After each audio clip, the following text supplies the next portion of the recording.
Happy Monday, everybody. Happy Monday. I am Stacey Thomas with the Stacey Thomas Unrestricted Unlimited Talk Show.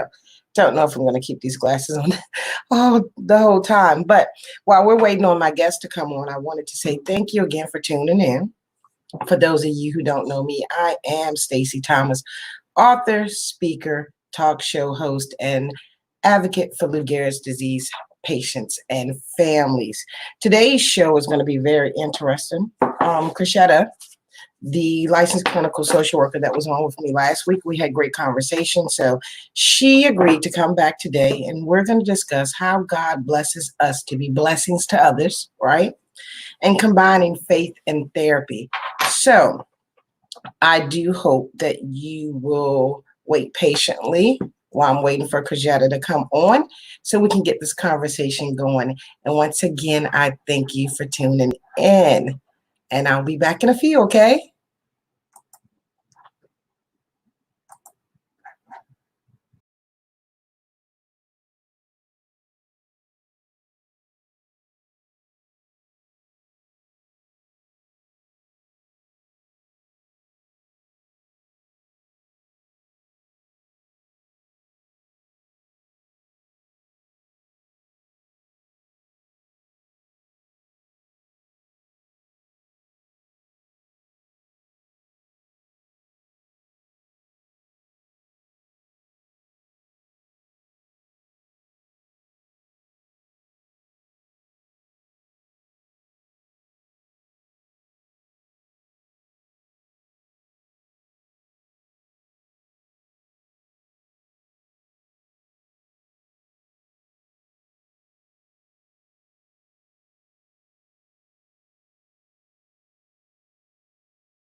Sweetheart. Hello. Hello. So, how are you today? I'm well, thank you. How are you? I'm fine, beautiful. Craijetta, they probably heard our conversation. It's funny because I try to do everything, get all my business out of the way before Lever comes up. And wouldn't you know, he's here early. So he's got to listen to us. Oh, great. So we have It's like a live audience as well as Yeah, your other audience. exactly. So that's going to be interesting because he's probably going to be curious about this conversation. How are you? I'm doing well for a Monday. Feels pretty good outside. Went for a walk, so I'm excited to be here with you. So is that hair down because the governor has opened businesses back up and you're just out and about? No, and as far as I am aware, that we have not, that we're still on a stay-at-home order, Virginia.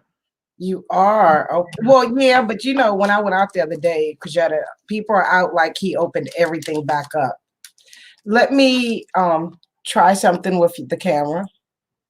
Okay. So Yeah. it's that one. Are we on Yeah. the correct one? The Okay. go in again. The what you just did.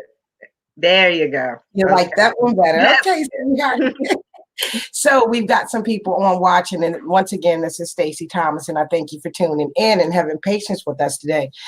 Craijetta is here. She is a licensed clinical social worker, and if you guys missed her awesomeness last week, she's back again, and hopefully we'll see more of her at different times. And today our subject is how God blesses us to be a blessing and combining therapy, faith and therapy.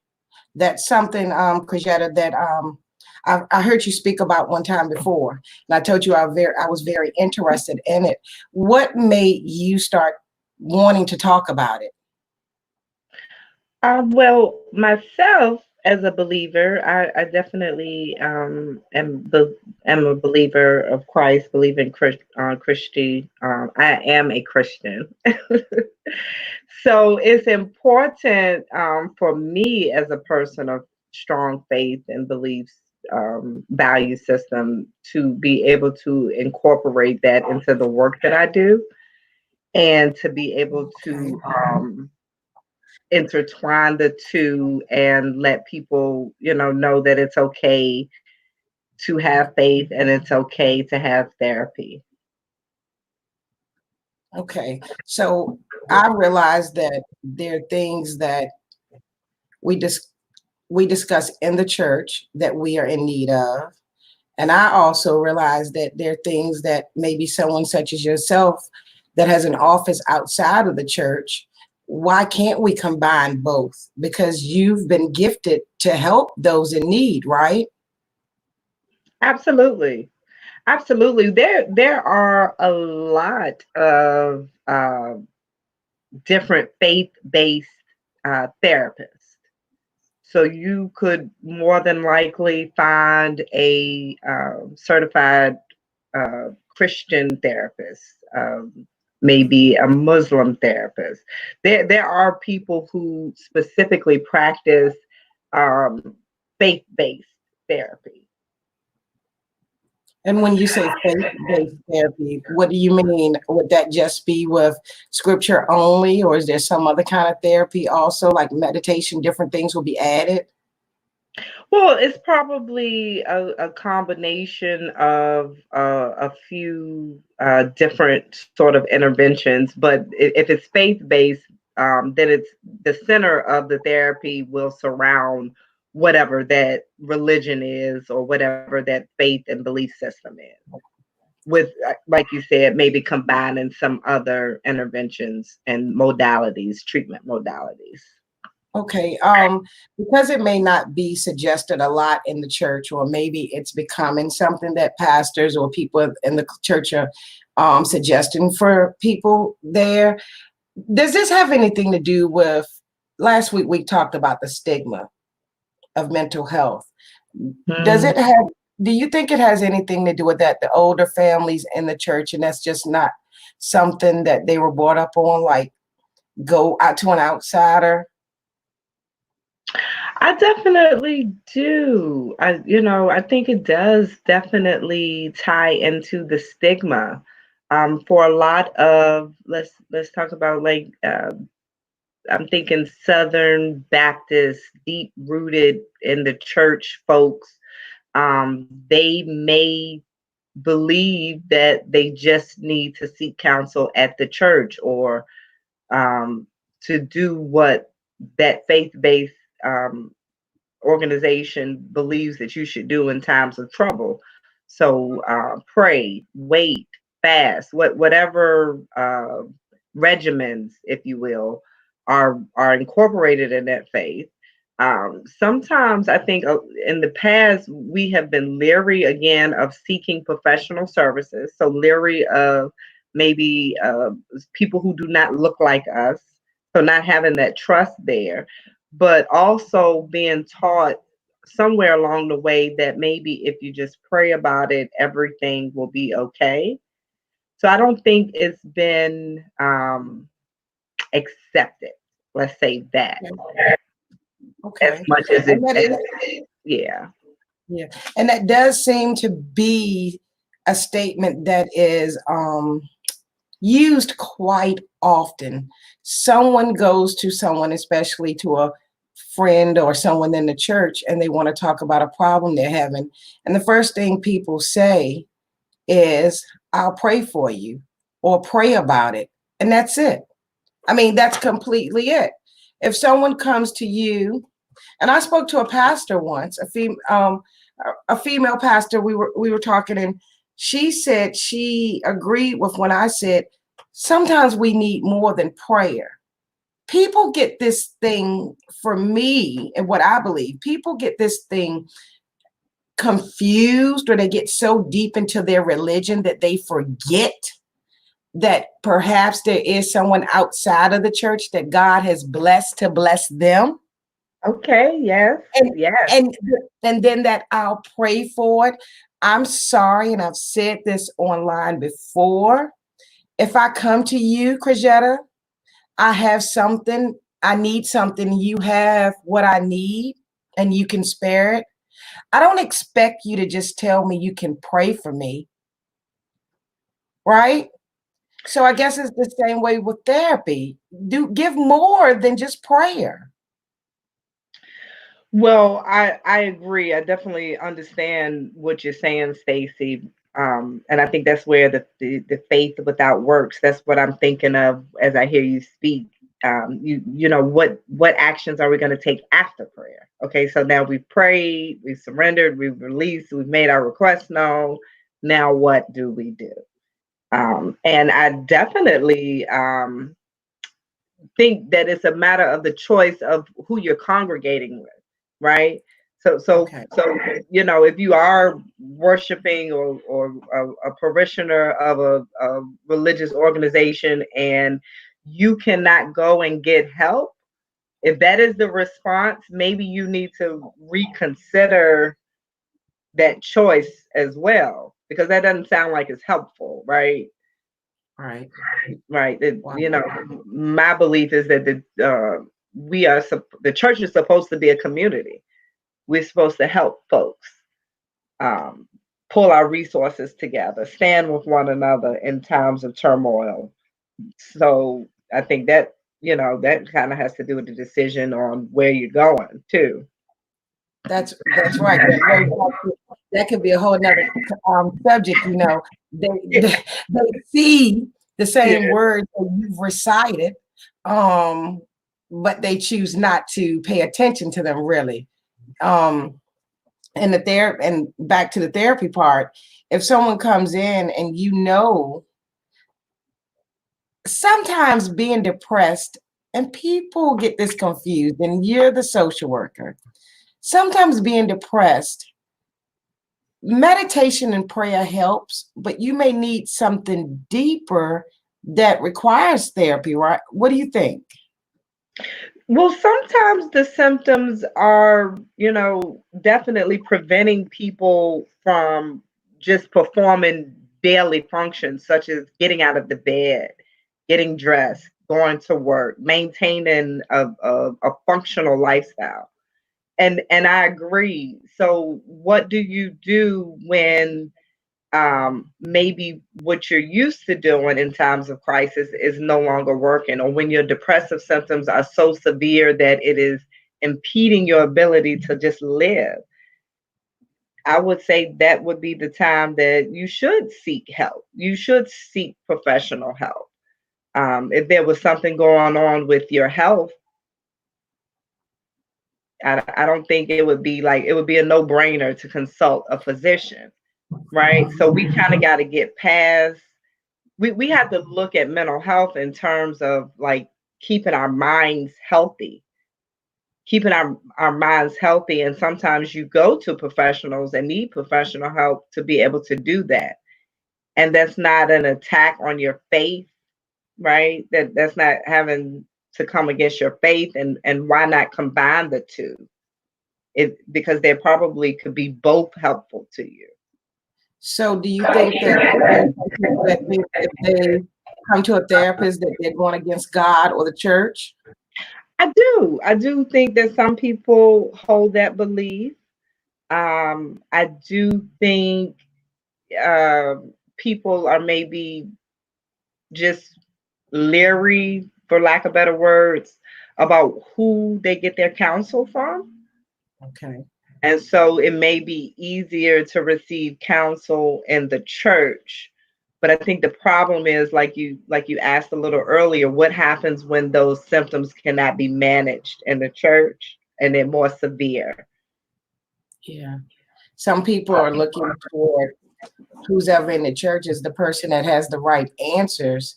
And then those people whom they are looking toward don't bother to say, I don't know everything,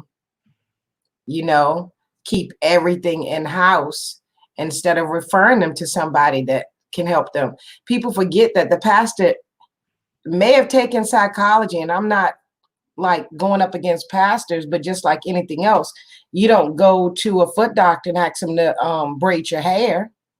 So Right. when you need help, the pastor in the church and others in the church, they need to just kind of become more open and understand that people need help. Absolutely, absolutely. And I'm hopeful about the future. One, because there seems to be a shift in awareness of mental health.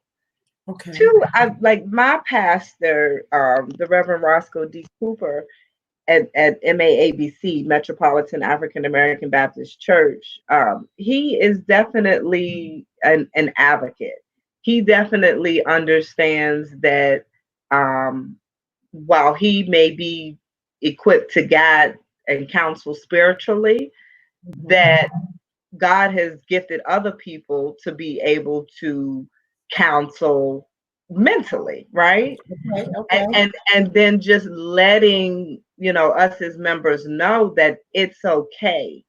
It's okay to seek help. It's okay um, to not get all your answers and things met in the church, because we're a community of folks who are really supposed to use our talents and gifts to help each other. So I, Wow. I think, and I've seen a TD Jakes. I like to listen to him often. I've seen him be more vocal about stating the need to mind your mind and be mentally well. So I think there's a shift. I'm hopeful about a shift anyway. Yeah. And I don't want to get too much off of the mental health, but it's when we say therapy, Craijetta, and you may say, Stacey, this is going to be something else to talk about, but any kind of therapy, you have a couple is sitting in the church. Too many people are dependent on the pastor and the congregation to help them with everything. Too Um, many people, I believe, are not opening their minds up enough and willing to go out because maybe the people in the church says that's not normal. You've got marriages, couples that need therapy, Craijetta, or maybe have some type of mental issue messing with one of the, somebody in the relationship, and they're right. not coming for help. They think if they sit in the church, it's going to go away. And they have counselors in the church, you know. And once again, I'm not bashing the church. You can have people there speaking and trying to help people, but if you're not licensed, if you're not educated, they should send them to somebody that can help them. I agree. I agree. Have you, with the patients that you have, the clients that you have you ever encountered something like maybe someone thought they were cheating on God, like going against God, if they came to get help from you? I have had folks who are identified as religious or identified to a certain faith and definitely um, were concerned about backlash from family members if folks and the community that they were in, if folks found out that they were seeking professional help.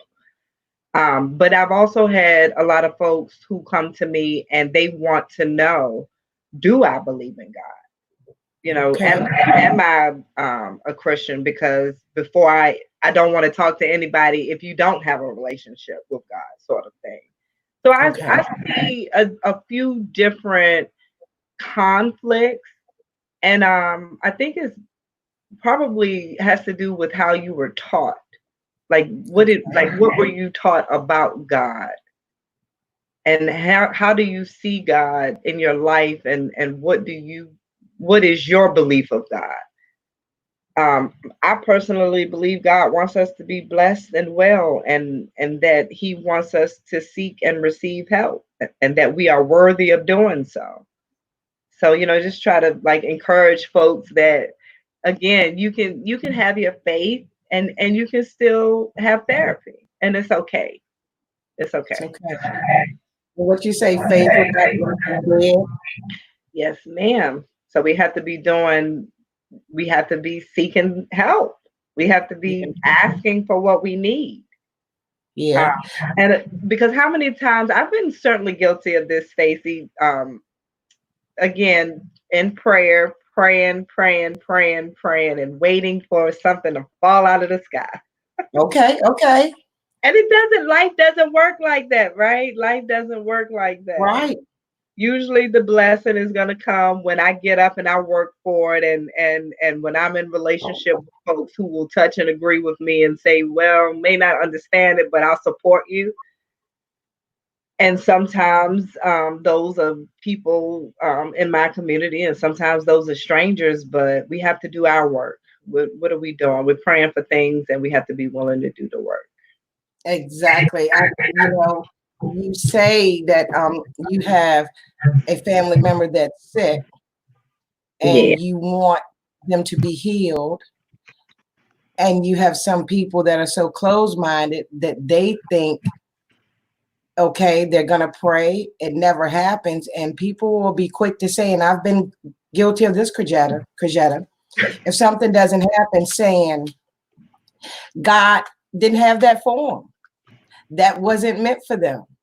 But that's not always true, because if God has Craijetta's office down the street and I have someone or myself where I'm dealing with a certain issue, and He's blessed you to have a brain to become educated, why would He have you there if He didn't need you to help people?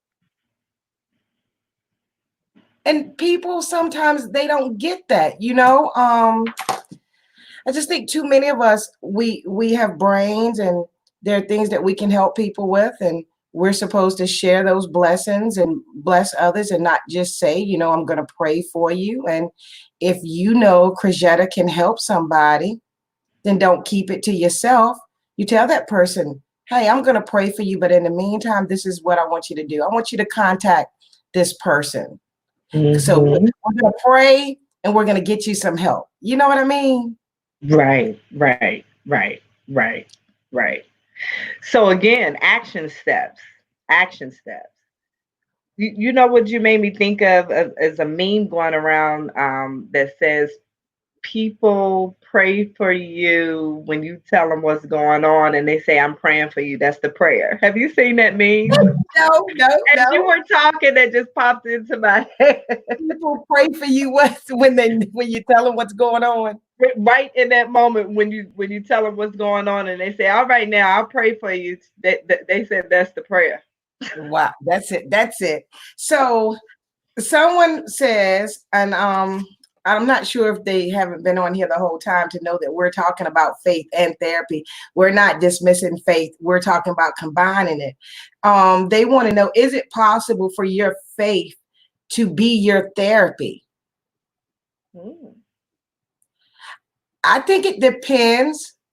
Now you're the licensed worker, but I'm going to say, I think it depends on what you need the therapy for. Is something going on in your life and maybe you're not strong enough to handle it? And maybe you need meditation and prayer. Maybe you don't need medication.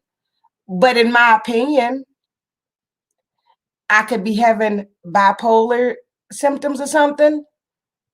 I need therapy, right? Right. You could be experiencing severe mental Mhm. illness, but what we say mental illness. See, that's the difference because people like to equate. I think the stigma comes a little bit from equating mental health to mental illness. Okay. Let me just say this: we all have mental health because we all have a mind. So Okay. I'd like to like teach it like it's a spectrum, and at some point in your life Excuse me. you may be somewhere on that spectrum. Um, if I have some grief and death in my family, I may exhibit some depression symptoms. I may have some situations go on that lead me to depression. There may have there may be something in my experience during my lifetime where my anxiety is a lot higher than it is for me than it normally is, right? So Right. again, it's a spectrum. And if you're privileged to live life long enough, you can find it somewhere on that spectrum. So let's talk about therapy. Let's use the term seeking counsel. So if someone asks me, can I use my faith as my therapy? I would then say, sure. If that is where you are comfortable seeking counsel, receiving counsel, if you are fed, if you are getting those needs met, sure. I think, Stacey, what you're leaning towards is the problem becomes when that's not enough, Mhm. right? When Right. when when you may need a little more. And so then whose responsibility is it to lead and say, okay, well, actually, I've done enough. I'm not equipped, as your pastor, as your leader in this congregation to take you any further. Now is I think you need to seek professional help. So I think it's just all about again, why are you seeking therapy? What is the reason? Who are you seeking counsel from? Because we all need counsel. Okay. So TC wants to know, no mental issues, but my faith is my therapy when I'm emotionally drained. That's what she wants you to know. Awesome. And I think that's, for me, I'm like I said, I pray and I think it's good when I can meditate and I pray and I got my thing, I read the word and I feel better. But I guess I have been at a point, Craijetta, before, like when I lost my mother, that I got so down, I did wonder, would I need something else to help me, you know? And Right. I don't think that was me thinking that I wasn't believing that God wasn't enough. It's just, I just, God has people like you out here to help. Absolutely. Absolutely. I like what she said. You said TC.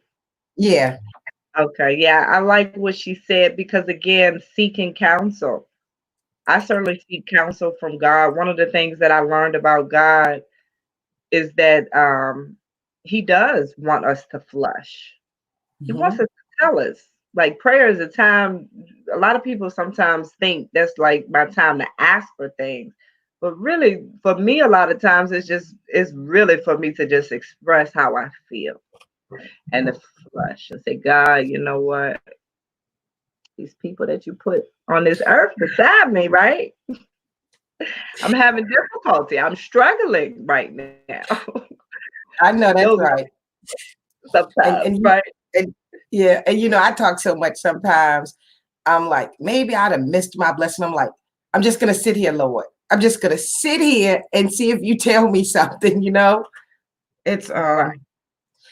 it's a lot when people are trying to deal with mental issues, isn't it? And trying to seek out help. You know what? Because Stacey, the main thing that I would like to express to your viewers, I think really people are internally afraid of being called crazy. No, I'm not crazy. Yeah. People do not want to be labeled that, like a head case. And really, you can only be as strong as your mind is. Your mind controls your body, your behavior. So a man thinketh, believeth, so he is, so it is so, right? That's Mhm. very much in alignment with like a popular treatment modality, cognitive behavioral therapy, where they you believe that your thoughts and feelings control your behavior, and they do. So again, like, you're not crazy, but who has taught you to manage your thoughts? That way you feel better about yourself. And then your behavior is a mirror of those positive things that you're telling yourself. And too often we're going through life, Stacey, and you know what? My auntie told me I was a brat when I was 2. That stuck with me.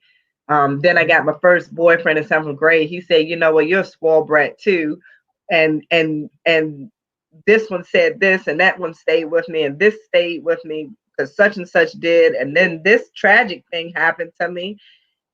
And so we begin sometimes to believe some of the things that people have projected onto us. And so who teaches us to reject and accept certain things from people? And sometimes it's our own family. Sometimes it's our friends, sometimes it's our coworkers. So my question is like, or my statement is always like, no, you're not crazy, but who has taught you to manage your thoughts, to take care of your mind, to water it, feed it with positivity? And, that's something because when you said people have a way of saying crazy, right? How many times have you heard you've been to a family reunion or a cookout and somebody's acting a little off, and the family says that, oh, she's crazy. Oh, Yeah. he crazy. He a little slow. Where's the help? Listen, it's Leave like, such and such alone. Don't mess with them. so something's wrong. You're saying that they're crazy, but you won't seek help for them. I think, well, let me just say this to people, family members, friends. When you notice that there's something going on with your person that you're in a relationship with, you have to have the courage to help them seek help or get help for them, because you don't want it to be tragic. You don't want it to be preventable. You want to be able to like prevent a full on mental crisis.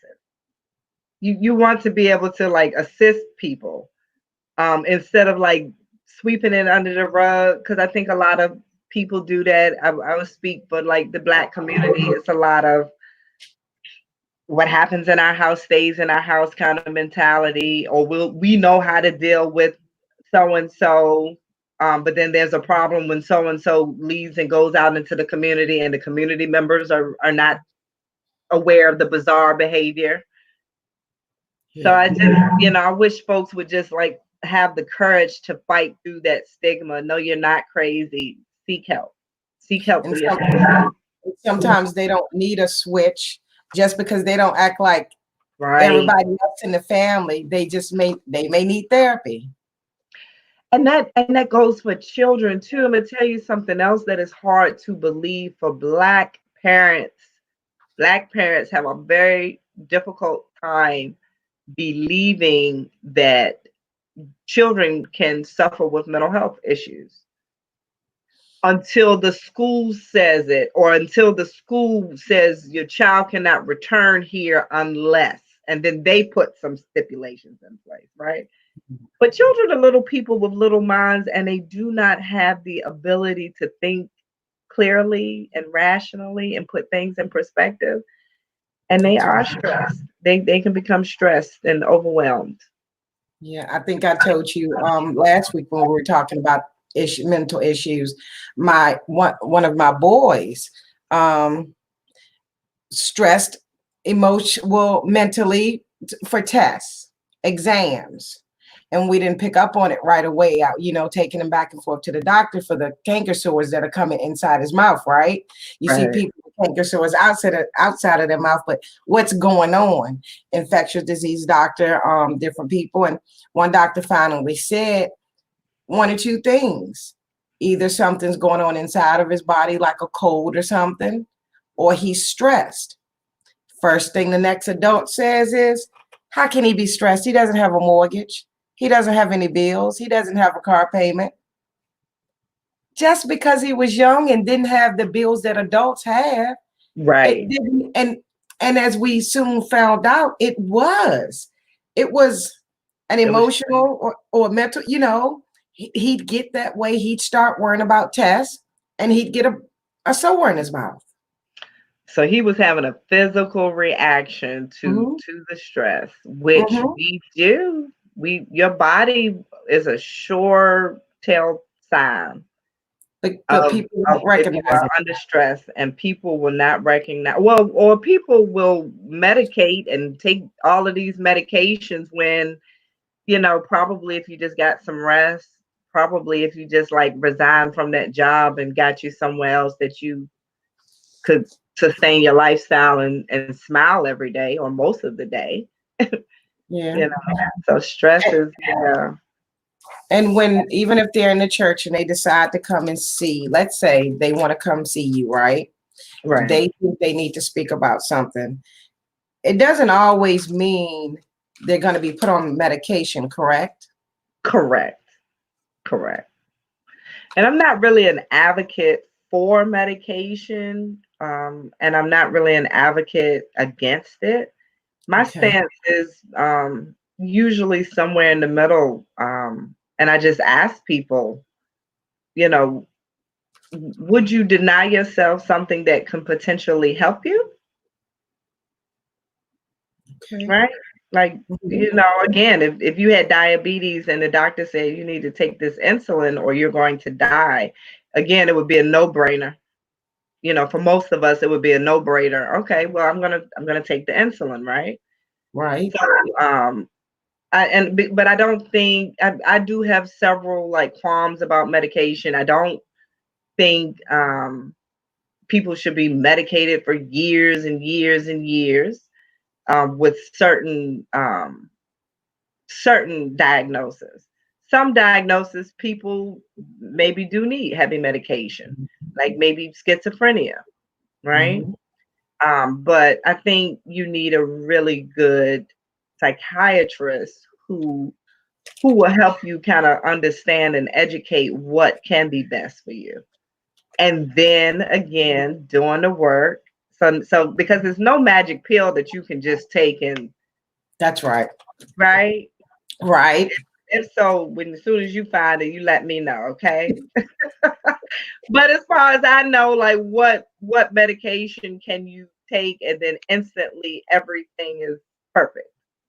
Your mind is cleared, you're no longer depressed, the anxiety is gone. That's just not reasonable.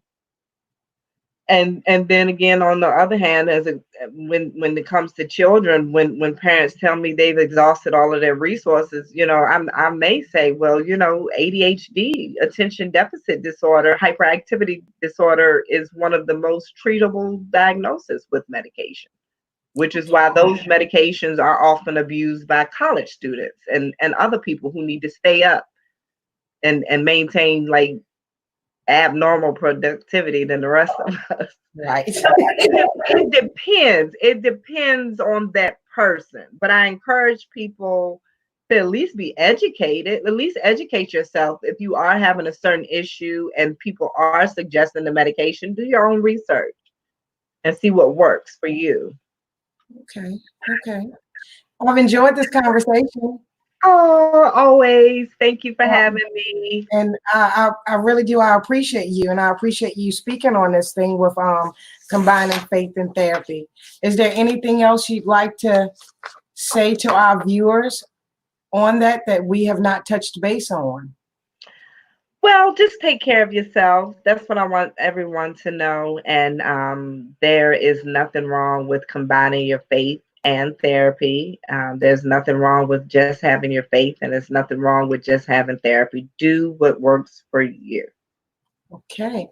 but do Okay. something if you need it. Do something. And how can they reach you if they need to? Well, everybody, if they need to reach me, can check me out on Facebook at Craijetta E. Lewis, LCSW. Can also catch me on Instagram at Craijetta and at Mental Health LLC Matters. And if folks are interested in scheduling an appointment, you can catch me on my website and fill out an inquiry at mentalhealthmattersllc.org. Thank you, beautiful. Thank you. And have a great day, okay? You too. Thanks. Bye-bye. Bye. Thank you for watching, everybody. This was the Stacey Thomas Unrestricted Unlimited Talk Show. Subject of the day, how God blesses us to be a blessing and combining faith and therapy. There's nothing wrong with praying and doing something along with it. You guys need to understand that. God gives people brains. He gives us common sense. If you need help, seek help. All right? So that was Craijetta Lewis. You can follow her on Facebook or send me an inbox message if you need to reach her. And have a great day. Remember, don't stress about too much about yesterday or worry too much about tomorrow. You just might miss living today. This is Stacey Thomas, Unrestricted Unlimited, prayed up and strapped.